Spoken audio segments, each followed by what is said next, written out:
Student, welcome back to my channel Indus ranger. This is Anu Singh. तो आज जो हम डिस्कस करने वाले हैं टॉपिक दिख रहा होगा डिटर्मिनेंट्स, और हम लोग पहले पढ़ चुके हैं मैट्रिक्स। तो मैट्रिक्स से रिलेटेड ही है ये डिटर्मिनेंट्स। अगर आप वो नहीं पढ़े हैं तो प्लीज़ उसे पढ़ के ही इसे पढ़िएगा, क्योंकि इसे कह सकते हैं मैट्रिक्स का एक हिस्सेदार कह लीजिए, क्योंकि उसी की प्रॉपर्टी टाइप का मतलब सब कुछ वही है, क्योंकि हम मैट्रिक्स का ही डिटर्मिनेंट्स निकालते हैं। तो अगर आपको मैट्रिक्स ही नहीं पता है व्हाट इज मैट्रिक्स, तो फिर आप कैसे पता लगाएंगे डिटर्मिनेंट्स क्या है। तो हमारा टॉपिक जो आज का है डिटर्मिनेंट्स। डिटर्मिनेंट्स होता क्या है ये देखते हैं। डिटर्मिनेंट्स जो होता है वो एक नंबर होता है, ठीक है। किसका नंबर होता है?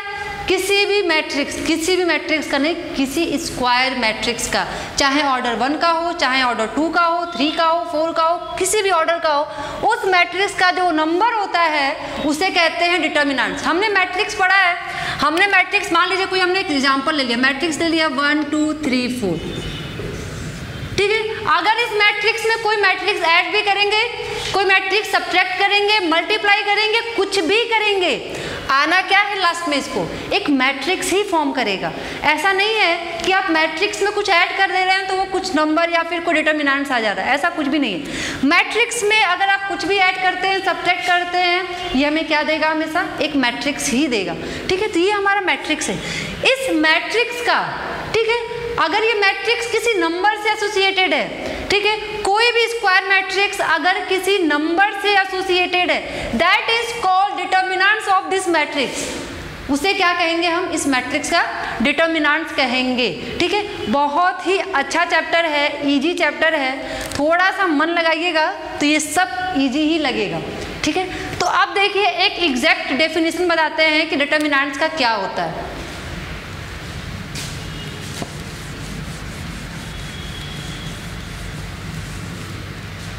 देखिए, a number is associated with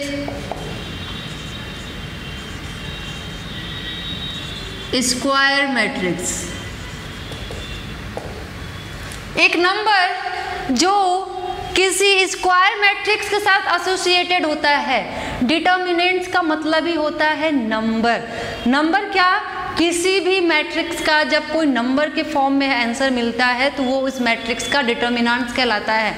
अभी हम लोग समझेंगे अच्छे से, ठीक है। With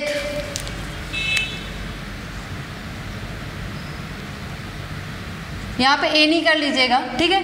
a number is associated with N E square matrix, ठीक है। किसी भी मैट्रिक्स की बात हम यहाँ पे करते नहीं है, करेंगे भी नहीं, तो हम एनी स्क्वायर मैट्रिक्स की बात करेंगे कि कोई भी स्क्वायर मैट्रिक्स है अगर वो किसी नंबर के साथ एसोसिएटेड है, दैट इज कॉल्ड डिटर्मिनेंट्स। तो उसे हम डिटर्मिनेंट्स कहेंगे। एक एग्जांपल लेते हैं, मान लीजिए कि कोई मैट्रिक्स हमने लिख दिया 1 2 3 4, ये क्या है? मैट्रिक्स।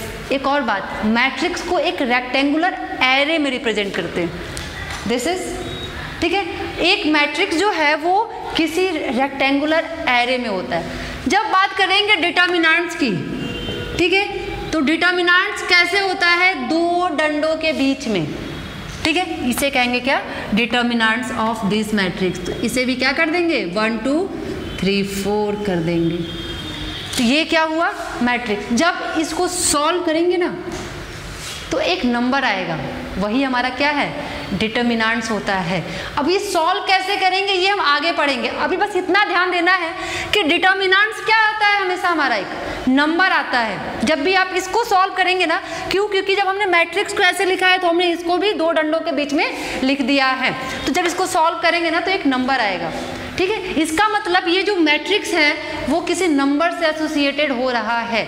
तो ये जो नंबर है ये इसका क्या होगा? डिटर्मिनेंट्स होगा। तो डिटर्मिनेंट्स को कैसे, डिटर्मिनेंट्स जो होता है उसको ऐसे भी लिख सकते हैं, और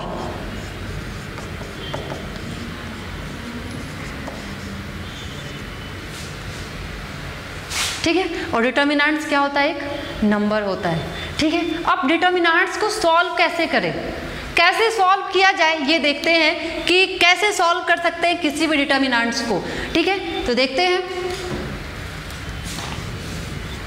determinants of matrix of order 1। अब एक बात बताइए, डिटर्मिनेंट्स ऑफ मैट्रिक्स, ये छोड़ दीजिए, मैट्रिक्स ऑफ ऑर्डर 1 का मतलब क्या हो गया। मान लीजिए हमारे पास कोई मैट्रिक्स ए है, ये ठीक है, हमारे पास कोई मैट्रिक्स है ए जो कि अंदर में ऑर्डर 1 का मतलब क्या है कि उस मैट्रिक्स के जो एलिमेंट होंगे, मतलब कि जो उसमें रो भी एक ही होगा और कॉलम भी एक ही होगा, उसे हम क्या कहेंगे, मैट्रिक्स ऑफ ऑर्डर 1। और जब डिटर्मिनेंट्स निकालेंगे इसका तो क्या आ जाएगा, ए आ जाएगा। ऑलवेज कभी भी अगर आपको एक ऑर्डर का मैट्रिक्स मिले तो उसका जो ऑर्डर उसका जो डिटर्मिनेंट्स होगा वो हमेशा उसमें जो एलिमेंट होगा बस वही आंसर हमारा आ जाएगा। ठीक है, अब जैसे बात करते हैं सेकंड हमारा क्या है,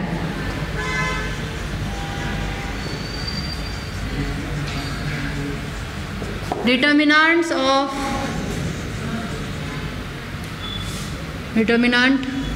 ऑफ मैट्रिक्स ऑफ ऑर्डर 2। दो ऑर्डर की बात करेंगे तो 2 रो होगा और 2 कॉलम होगा। ठीक है, तो हमने मान लिया क्या, लेट हमारे पास कोई मैट्रिक्स ए है, ये A11 है, ये A12 है, ये A21 है, ये A22 है, 2 क्रॉस 2 है। ठीक है, हमने मैट्रिक्स पढ़ा है। तो अब देखिए ये ऑर्डर 2 क्या है, कैसे आया, ये हमने मैट्रिक्स में अच्छे से डिटेल में बताया हुआ है, तो आप लोग उसे ज़रूर एक बार चेक करके पढ़ लीजिए। ठीक है, जब इसका हम लोग निकालेंगे क्या, डिटर्मिनेंट निकालेंगे, तो क्या करते हैं, देखिए कुछ भी नहीं करते हैं, क्रॉस मल्टीप्लाई करके सब्ट्रैक्ट कर देते हैं, क्रॉस मल्टीप्लाई करके सब्ट्रैक्ट कर देते हैं, तो हमारा क्या आ जाता है, डिटर्मिनेंट्स की वैल्यू, डिटर्मिनेंट्स आ जाती है। देखिए A11 into A22 minus A21 into A12। ठीक है, ये कभी मत करिएगा कि मल्टीप्लाई किए, जो बड़ा है उसको पहले लिख दिए, जो छोटा है उसको बाद में लिख के माइनस कर दिए, ऐसा कभी नहीं करेंगे। करेंगे क्या, सीक्वेंस में मल्टीप्लाई करके पहले उसे लिखेंगे माइनस, फिर जो बाद में मल्टीप्लाई होगा उसको लिखेंगे। ठीक है, तो ये हमारे डिटर्मिनेंट्स की वैल्यू आ गई। अब देखिए एक एग्जाम्पल लेते हैं इस पर,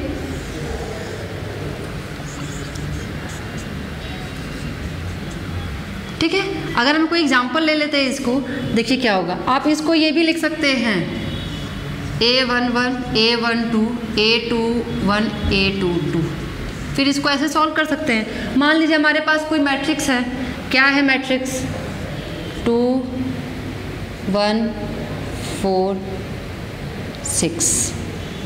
ठीक है, जब इसका डिटर्मिनेंट्स निकालेंगे तो क्या हो जाएगा, 2 6 12, 2 इंटू 6 माइनस 4 इंटू 1, क्या हो जाएगा, 2 6 12 माइनस 4, क्या आ जाएगा इसका आंसर 8। देखिए आंसर क्या है हमारा 8, डिटर्मिनेंट्स क्या है 8, एक नंबर आया। ठीक है, जो कि इस मैट्रिक्स का है डिटर्मिनेंट्स। ठीक है, अब जो है एक और बात दिमाग में रखिएगा कि क्या डिटर्मिनेंट्स जो है निगेटिव आ सकता है, ऑफ कोर्स आ सकता है। क्या पता इधर वाला नंबर छोटा हो जाए, इधर वाला नंबर मल्टीप्लाई करने के बाद बड़ा हो जाए, तो डिटर्मिनेंट्स हमारा निगेटिव भी आ सकता है। अब इसके बाद क्या है, जो है determinants of matrix of order 3, जिसका 3 ऑर्डर है उसका मैट्रिक्स सॉरी उसका डिटर्मिनेंट्स कैसे निकलेगा ये चेक करते हैं। एक ऐसा मैट्रिक्स जिसका ऑर्डर कितना है, 3 है। ठीक है, उसका डिटर्मिनेंट्स कैसे फाइंड करेंगे, इसमें थोड़ा सा समझना है। ठीक है वैसे बहुत इजी, एक बार समझ गए ठीक है तो इजी है। अगर एक आध क्वेश्चन भी सॉल्व कर लिया आप इस पर तो फिर उसके बाद कोई दिक्कत ही नहीं। देखते हैं कैसे सॉल्व करते हैं। मान लीजिए हमारे पास कोई मैट्रिक्स ए है, मान लीजिए यहाँ पे है A B C D E F G H I है। यहाँ पे हम A11 A22 इसलिए नहीं लिए क्योंकि थोड़ा सा कन्फ्यूजन हो जाता है, मेरे को ही हो जाता है तो फिर आप लोगों को तो और होता, तो हम लोग पहले ऐसा समझ लेते हैं ठीक है।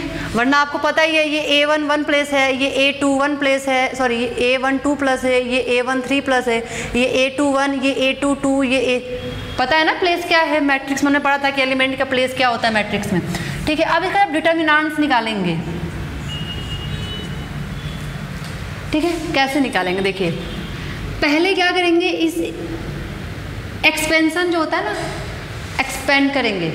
ठीक है, हम फर्स्ट रो के एलोंग क्या करेंगे, एक्सपेंड करेंगे। जब हम फर्स्ट रो के अलोंग जब हम एक्सपेंड करेंगे तो देखिए, तो ये हमारा ए है, ठीक है, ये बच गया क्या, या फिर आप इसको डायरेक्ट ये भी लिख सकते हैं, कोई दिक्कत नहीं है। देखिए हमने क्या बताया, जब दो ऑर्डर का एक्सपेंशन होता है, सॉरी दो ऑर्डर का जब डिटर्मिनेंट निकालते हैं, अगर A equal to A B C है, डी है, ठीक है, और अगर इसका ये निकालें तो इसको हम ऐसे लिख सकते हैं ए बी सी डी, और फिर क्या इसको ऐसे सॉल्व कर सकते हैं ए इंटू डी माइनस सी इंटू बी, ठीक है। तो अगर हम पहले मैट्रिक्स को बदल के देखिए करते क्या है, जब हम एक्सपेंशन करते हैं तो हम फर्स्ट रो के अकॉर्डिंग एक्सपेंशन कर रहे हैं। तो जब हम ए वाले एलिमेंट की बात करते हैं तो ये ए लिख के ये पूरा ढक देते हैं, क्या करते हैं, ये पूरा ढक देते हैं, जो बच गया फिर उसका डिटर्मिनेंट्स फाइंड करते हैं। तो मान लीजिए ये ई एफ एच आई है, ठीक है, प्लस, ठीक है। एक बात याद रखिएगा कि प्लस माइनस साइन कैसे आएगा, देखिए यहाँ पे क्या करेंगे, -1 टू द पावर, ये ए का कौन सा प्लस है, 1 प्लेस है, तो यहाँ पे 1 + 1 मतलब कि i की वैल्यू 1 और j की वैल्यू 1, ठीक है। यहाँ पे क्या हो जाएगा, -1 i की वैल्यू प्लेस 1 और j की वैल्यू प्लेस क्या है 2 है, ठीक है, तो ये b हो जाएगा। यहाँ पे क्या लिख देंगे,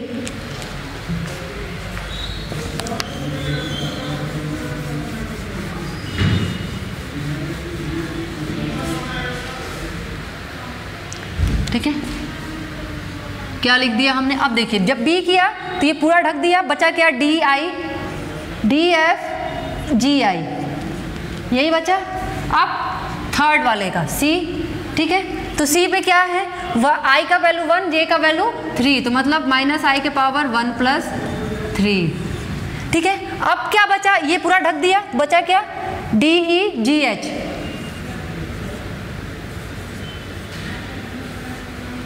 ठीक है। अब इसको एक बार फिर से, तो ये हो गया -1 to the power 2 A E I E into I minus F into H plus 3 sorry B क्या, D into I D I minus F G plus -1 to the power 4 C D sorry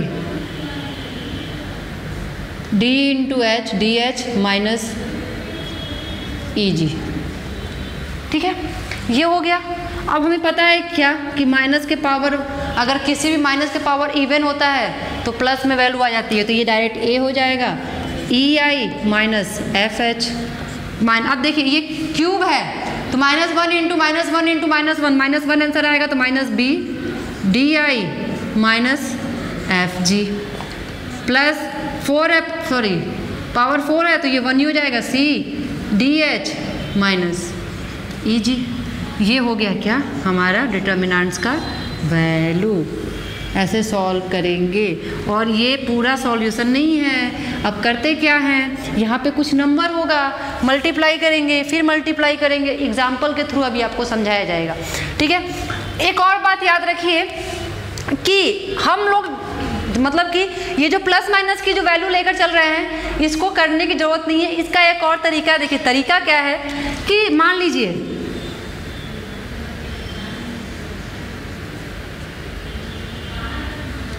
क्या मानना है कि जितने भी diagonal element होते हैं वो सारे प्लस होते हैं, बाकी जो बच गए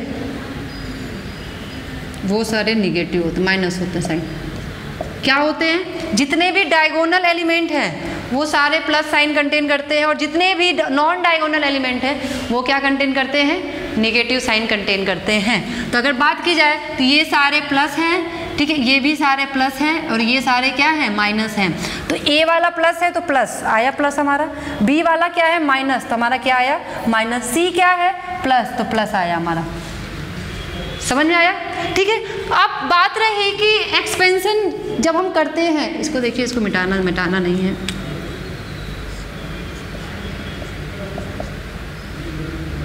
ठीक है। अब देखिए जब हम एक्सपेंशन करेंगे तो किसके अलोंग करना हमें इजी रहेगा, ठीक है। जब भी आप एक्सपेंशन करेंगे तो आप ये चेक जरूर करिएगा कि किसी रो या किसी कॉलम में जिसमें सबसे ज़्यादा नंबर ऑफ जीरो होंगे उसी रो या उसी कॉलम के अलोंग आप एक्सपेंड कर दीजिएगा। उससे क्या होगा अभी बताएंगे हम कि अगर उससे क्या होगा। अगर मान लीजिए इसमें दो रो है, दो रो अगर जीरो है तो अगर आप जब भी 3 ऑर्डर का डिटर्मिनेंट्स फाइंड करते हैं तो आप फर्स्ट रो के अकॉर्डिंग एक्सपेंड कर सकते हैं, सेकंड के कर सकते हैं, थर्ड के कर सकते हैं, कॉलम के अकॉर्डिंग कर सकते हैं, आप किसी के भी अलोंग एक्सपेंड कर सकते हैं। तो हमने यहाँ पे फर्स्ट रो के अलोंग एक्सपेंड किया था।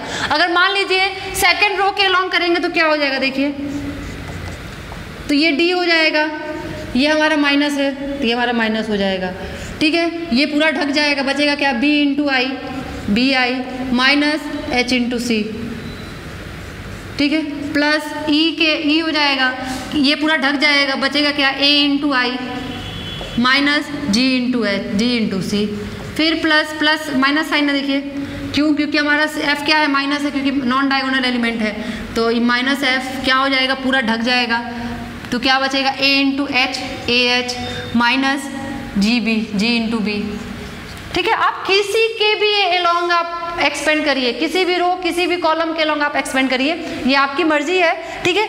आंसर जो होगा हमेशा डिटर्मिनेंट्स की जो वैल्यू आएगी, मैट्रिक्स की जो वैल्यू डिटर्मिनेंट्स के फॉर्म में आएगी वो हमेशा सेम आएगी, इक्वल आएगी, ऐसा नहीं किसी में चेंज हो जाएगा। आप किसी भी अलोंग, किसी के भी अलोंग आप एक्सपेंड करिए, कोई फर्क नहीं पड़ता। लेकिन जब भी एक्सपेंशन करिए ध्यान रखिए कि क्या किसी रो या किसी कॉलम में जीरो है या किसी रो या किसी कॉलम में मैक्सिमम नंबर ऑफ जीरो है। जिसमें जीरो होगा या जिसमें मैक्सिमम नंबर ऑफ रो, जिसमें मैक्सिमम नंबर जीरो होंगे, मैक्सिमम नंबर ऑफ जीरो होंगे, उसी रो या उसी कॉलम के मतलब कि अकॉर्डिंग क्या करेंगे हम, अलोंग क्या करेंगे हम, एक्सपेंड करेंगे अपने मतलब कि सॉल्व करने के लिए। तो एक एग्जाम्पल लेके समझाते हैं, हम आप लोगों को देखते हैं। देखिए ये क्वेश्चन है, हमारे पास एक मैट्रिक्स दिया हुआ है, ठीक है, और हमें क्या शो दैट प्रूफ क्या करना है कि 2a का डिटर्मिनेंट्स जो है वो इक्वल होगा किसके, 4a का डिटर्मिनेंट्स। देखिए सॉल्व कैसे करेंगे, तो पहले तो हमें क्या करना है कि यहाँ तो देखिए a दिया हुआ है तो a का डिटर्मिनेंट्स निकाल के 4 से मल्टीप्लाई कर देंगे। लेकिन इसमें ऐसा नहीं करेंगे कि a का डिटर्मिनेंट्स निकाल के 4 से 2 से मल्टीप्लाई कर देंगे, इसमें पहले हमको 2a निकालना होगा। तो अगर हमारे पास ये है तो हमारे पास 2a क्या हो जाएगा, 2 4 8 4 ये हो जाएगा, ठीक है।